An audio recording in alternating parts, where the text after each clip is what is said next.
Yeah, elevation is the key to where I wanna be.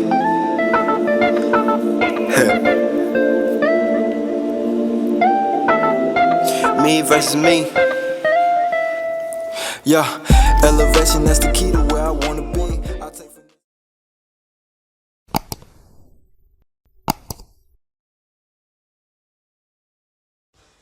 YouTube family, what's cracking? It's your boy Pedro the Lope, aka Stay Dangerous CEO, Mr. Stay Ready, Don't Get Ready. Today, y'all, I wanted to come to y'all with another video. It's gonna be a story time about the time some nigga tried to rob me when I ran away from home, when I lived in the suburbs, back in like the early 2000s.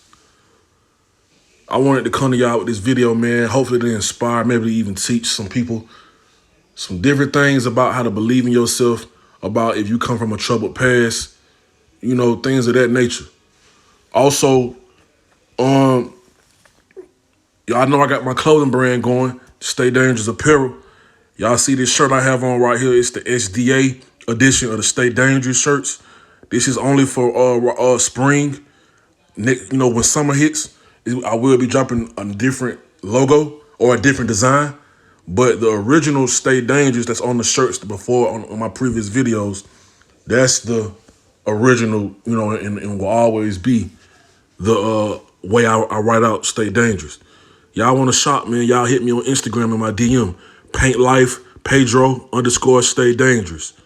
Paint Life Pedro _ Stay Dangerous. Now to the video. How I talk, how I present myself, all of this is a brand. And I want to help other young black men to understand when you believe in yourself, you educate yourself, you build yourself up, you stay in the gym, you get the right people around you, man, you can do and accomplish anything in this world, man. For real. So on to the story. So, let me get in this car real quick.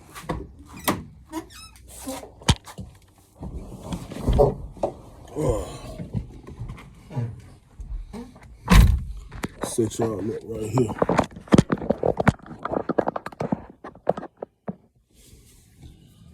All right, cool.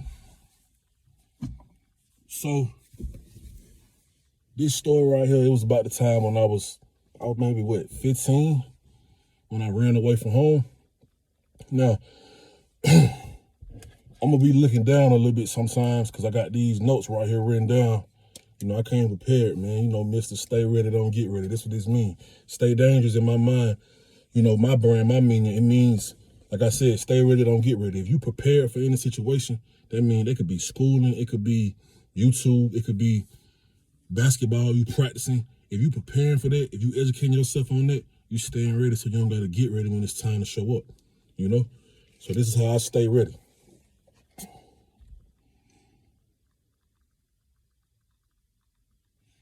All right, so a little bit more about me.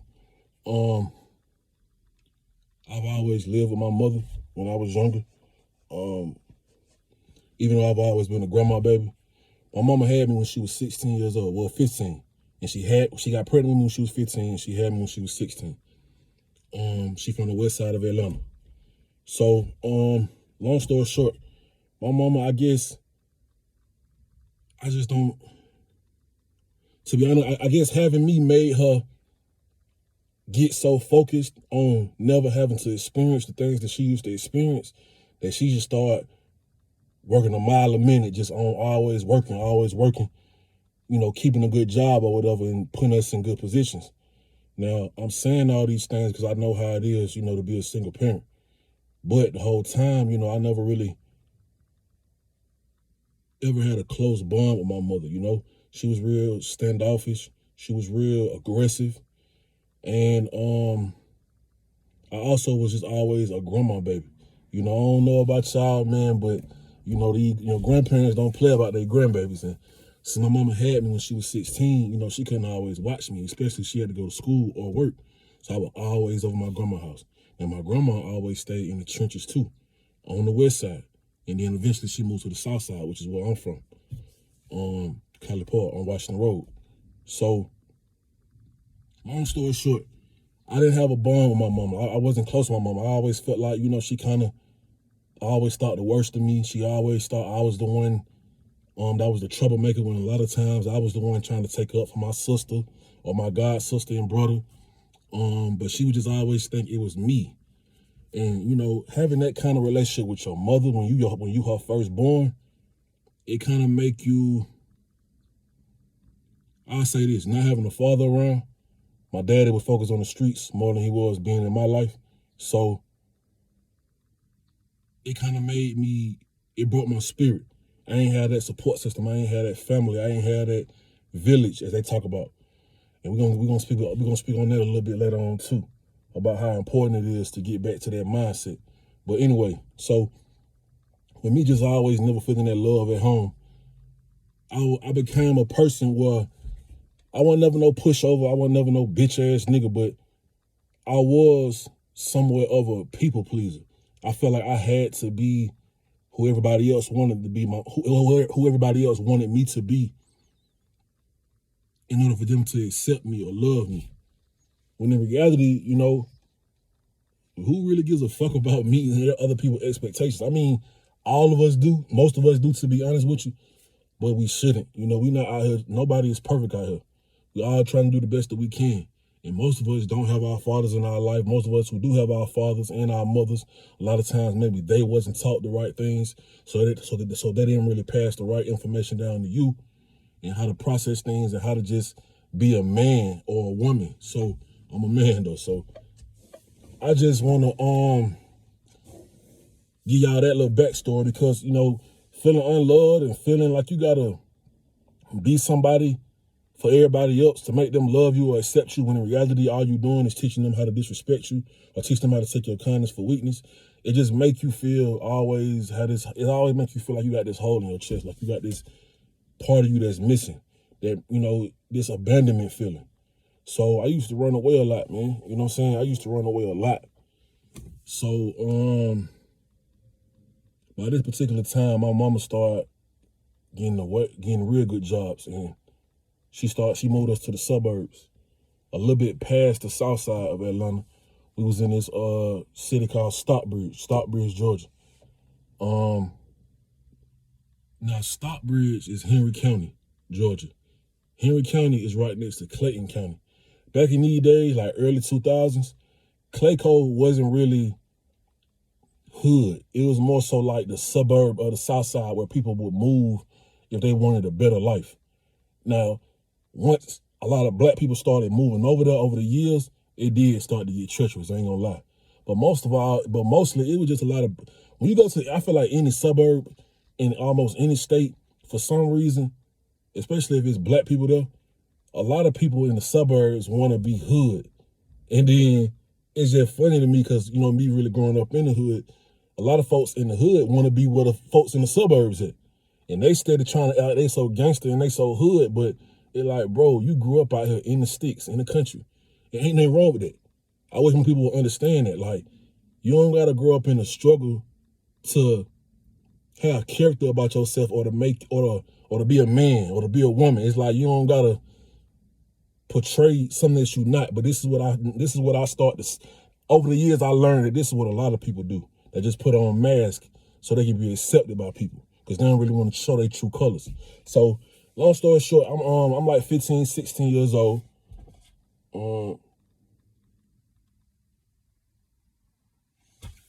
I done ran away maybe a couple of times.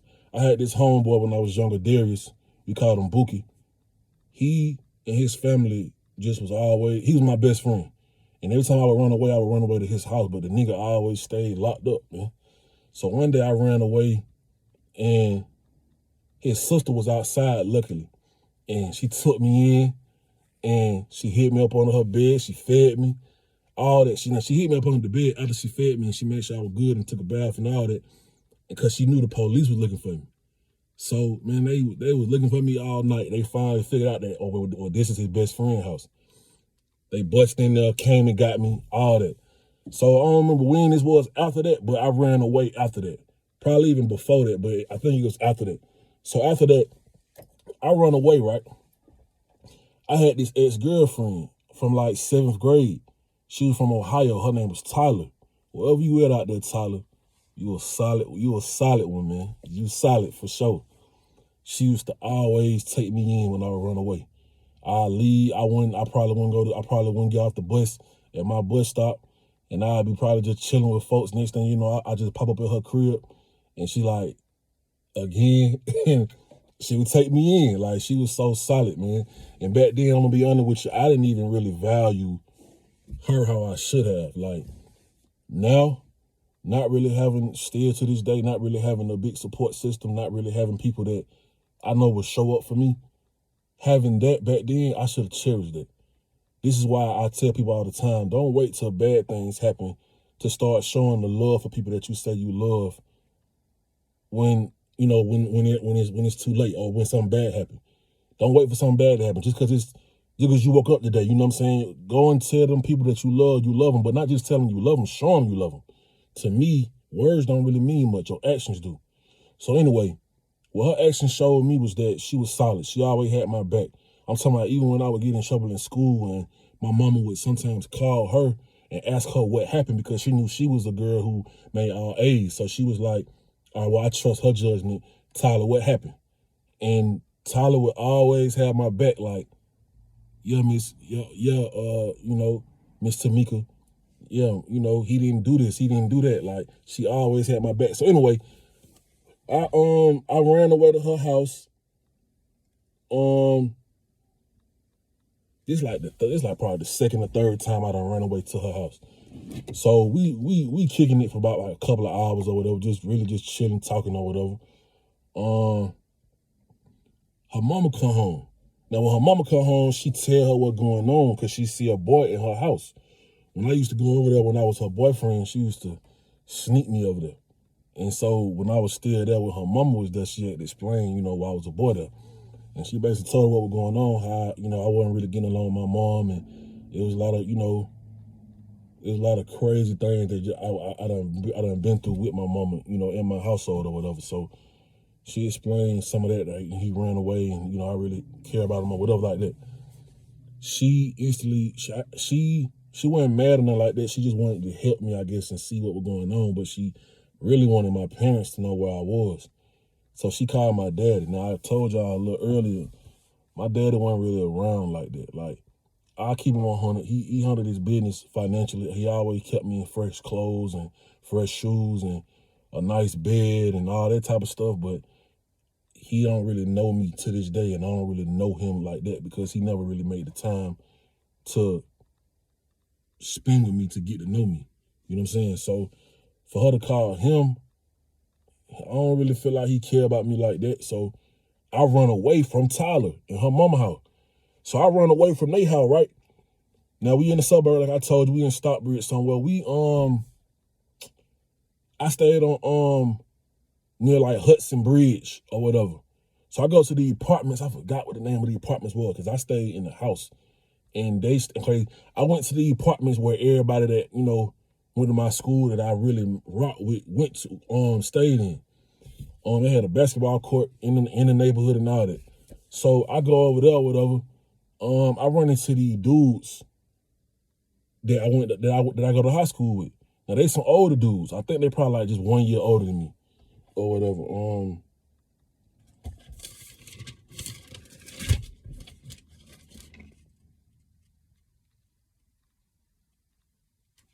At this time also, I was an athlete. I was basketball, football, mainly basketball though. Like, I know I'm a big stocky dude and y'all probably thought, he played football. I was in love with basketball growing up. I'm talking about ever since I seen Kobe, man, like to this day, you can't tell me nothing about Kobe, man. Like, I'm a diehard Lakers fan, and to this day, I don't even like LeBron because I'm a diehard Kobe fan. So I was obsessed with basketball. So but around this time, as I was telling y'all, I was always trying to be who I thought other people wanted me to be, especially my mama, especially my friends, because I just wanted them to love me because obviously I didn't value myself. Not having a father around, having a mother who always thought the worst of you and never really showed me a lot of love. It just, also with her being a lesbian, I didn't, that's kind of personal, but I'm just being 100 about it. She was a lesbian. That was just all confusing to me, and it just kind of made me just feel misunderstood a lot. So, let me look at my notes. So yeah, so I was always trying to still not. I was trying to basically still prove that I deserve her love, my mama love. So I wouldn't even do no drugs. Whenever I would go over my grandma's house every weekend, I always was over my grandma's house. Like every weekend, every break from school, all that. I always wanted to go to my hood, to my grandma's house on the south side. But at this time, I wasn't smoking weed. To this day, I only smoke weed. Like I don't do no other drugs. But I didn't even smoke weed back then. And everybody around me, I knew smoked weed. I was trying to be an athlete. I was trying to make my mama proud. I was trying to be the good guy. You know what I'm saying? And I ain't ashamed to say that. So, I see these two dudes or whatever that's upperclassmen. Mind you, now I'm gonna be 100 with you. Me and my partner, I was just telling you about Buki.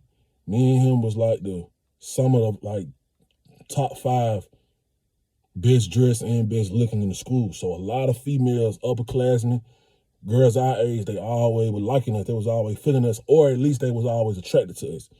And you could kind of feel that aura because, you know, in high school, you know, in the morning before class and shit start, you know, everybody probably in the cafeteria and they just vibing, chilling.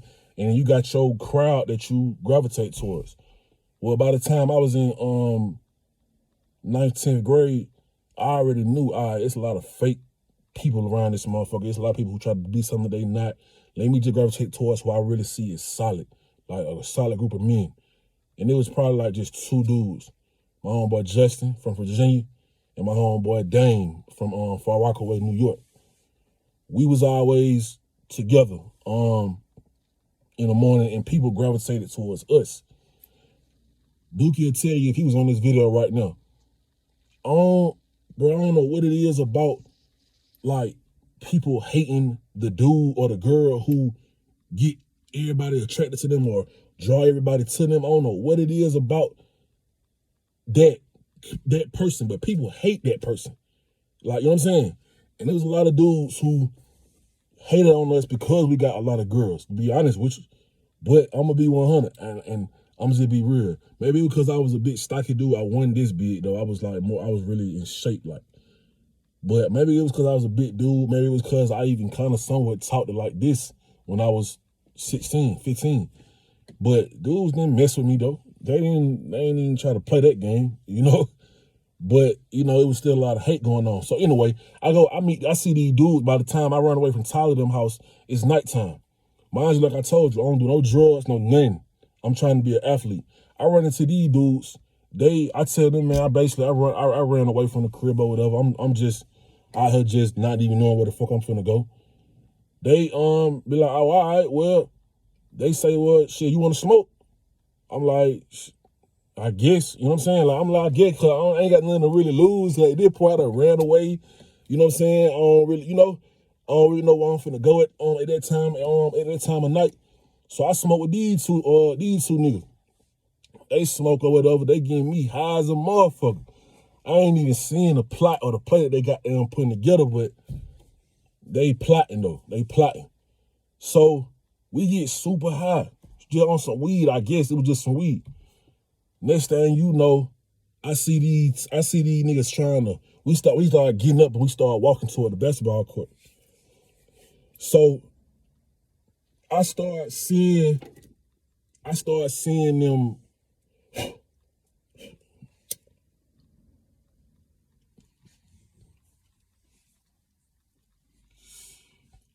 seeing them surround me, like circle me.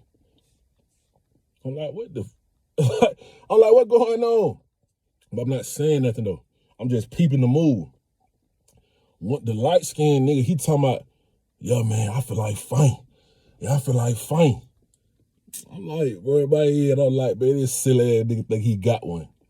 So I'm really pretty much in my mind, I'm gonna be 100. I don't know what I'm about to do. I told you, I ain't no bitch, but at the same time, like, I'm kind of in a situation where I'm paranoid because I'm high. I'm already feeling alone and scared because I'm out here in these streets in an environment that I don't even know about in this suburban white area and stuff like that. So I'm just feeling like a lost little child, basically, at that point, if I'm being 100. So in my mind, I'm just thinking about how I'm finna get up out of this. Niggas steady talking about, yeah, they want to fight, they want to fight, they want to fight. They ain't directing it towards me, but they saying it while they circling me, though. So I think quick on my feet. I say something like, oh, man, they go 12, they go 12. And back then, we didn't even call them 12. We didn't call the police 12. We just said, we probably said either 5-0 or we said police. I said something like, they go 5-0, they go to police. They instantly get scared and look. Soon they look, I take out. Take off or whatever. I take off. After I take off, I go to this little bank or whatever, this little bank or this restaurant or whatever. Man, little did I know, man, Tyler was outside looking for me, driving around with her mama, worried about me, looking to see where I was at. Like, Shawty was solid, man, like for real. And I was still trying to run away from them because I ain't want them to call my mama or my daddy. I ain't want to go back home. I just wasn't happy there, man. So, more of this story, man, what I really want to say to a lot of people. It's a lot of people out here, probably y'all who watching this video, who feel lost, who feel misunderstood, who feel like maybe they don't know what they want, or they gotta be somebody that they not to get people to accept them or to get people to see them. Even for that very reason, you know, I gained a lot of this weight from being depressed, being unhealthy mentally, like just being a person that just didn't believe in himself, letting people tear me down, letting people take my kindness for weakness. And it also really built a lot of anger inside of me.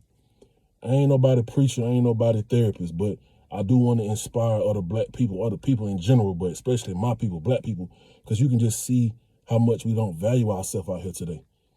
You know, you got girls out here who thinking it's normal to look like a hoe, but then want to be respected as a wife or a woman. You got men out here who just really ain't men, if I'm being honest with you.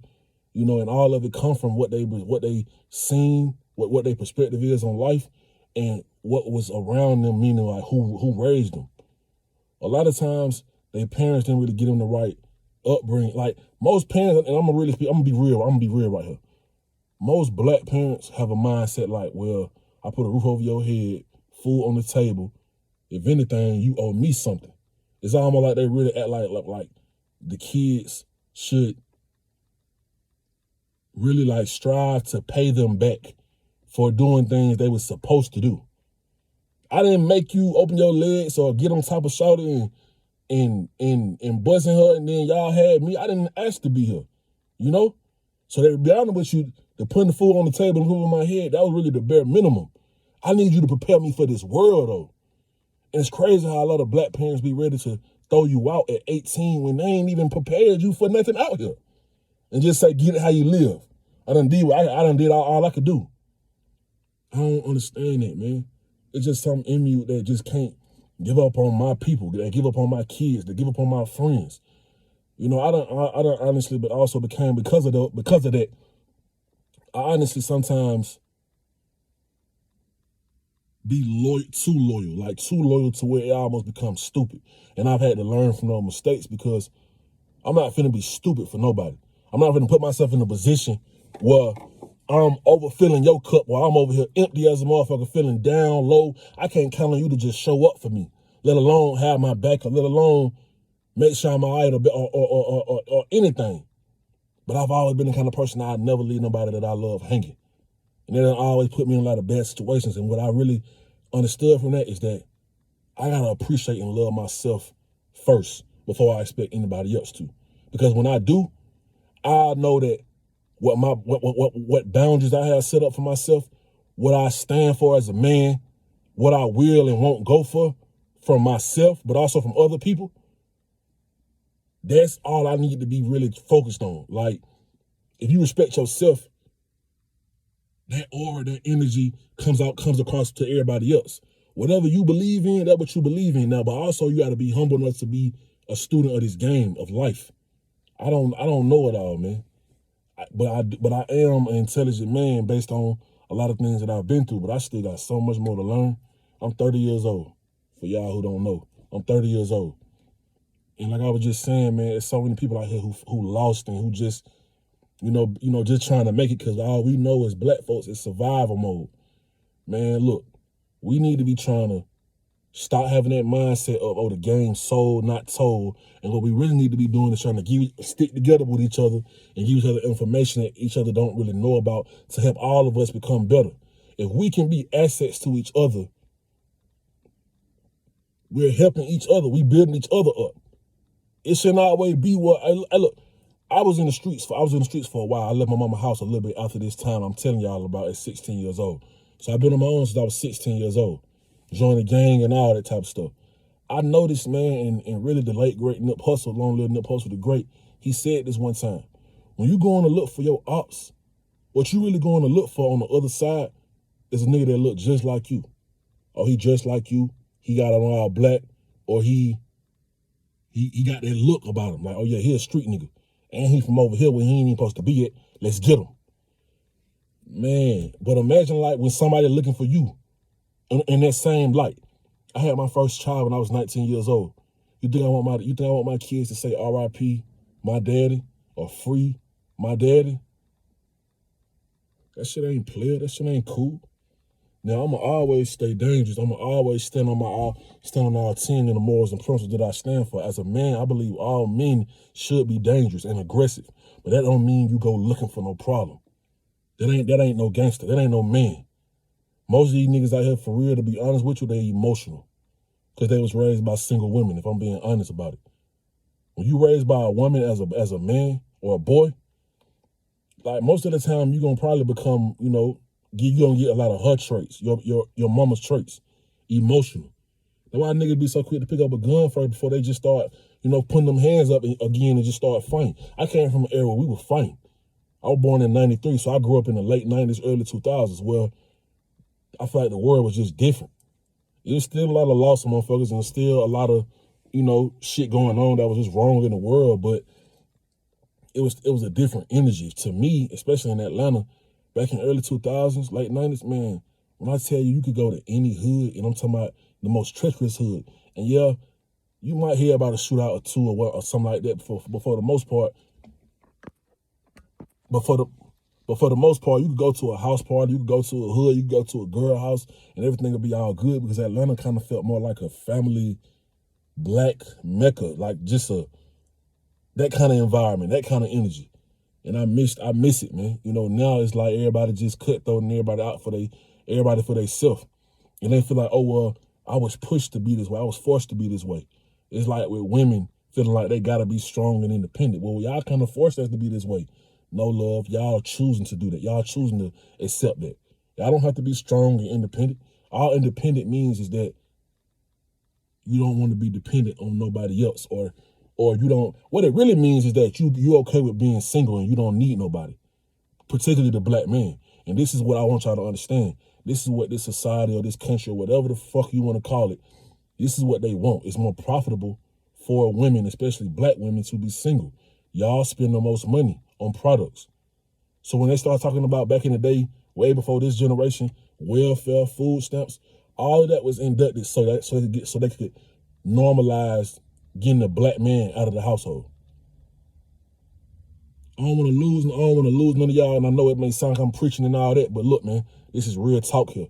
A lot of us, a lot of y'all, a lot of people out here are lost and just believe what they see on TV, believe what they see on the news, believe what they got on Instagram and on the magazines and all that.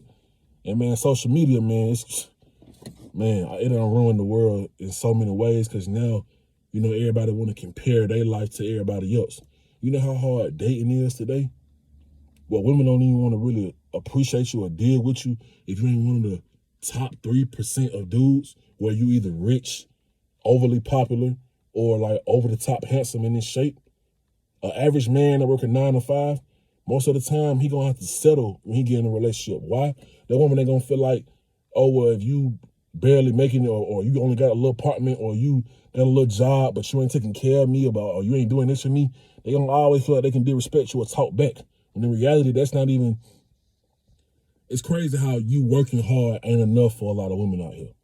You gotta be this rich man or you gotta deal with their attitude because they feel like, well, I got my own money. Like, I got my own apartment.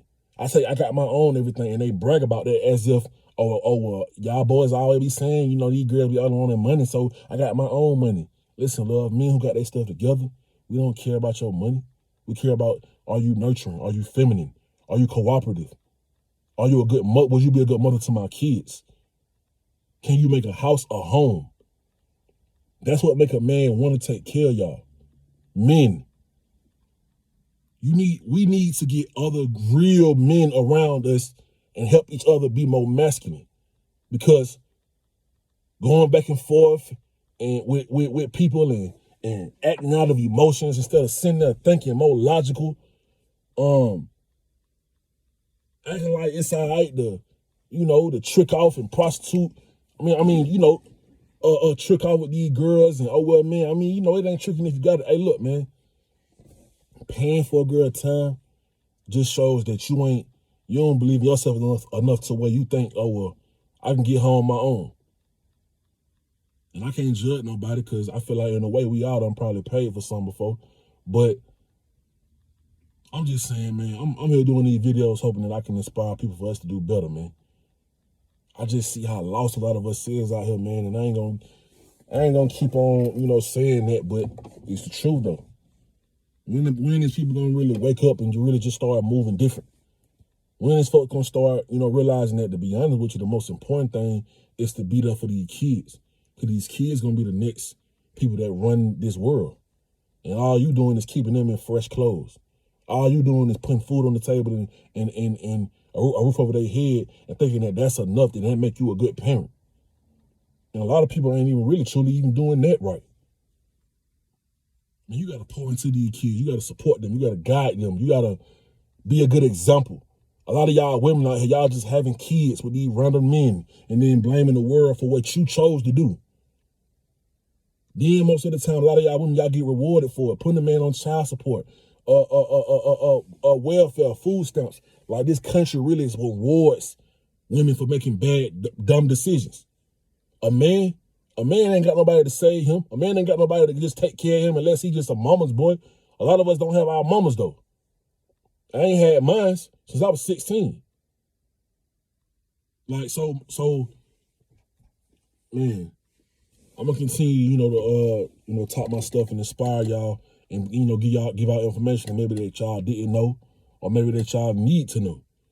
And I just want y'all to stay on this journey with me, man. Don't forget, y'all want the Stay Dangerous apparel shirts. Got the Dangerous on the side, on the arm sleeve right here with the SDA right here. These long sleeves are a special edition just before spring ends. During summer, I'm gonna have a whole new load of a different design. Y'all just stay with me, man. Y'all rock with me. Y'all support me, and I'm gonna support y'all. Trust and believe. Y'all drop a comment down below. Y'all tell me how y'all feel about this topic or this video.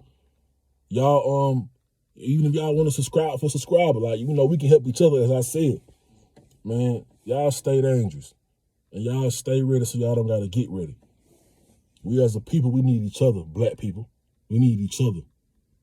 Help and inspire and change the narrative of what's normalized today.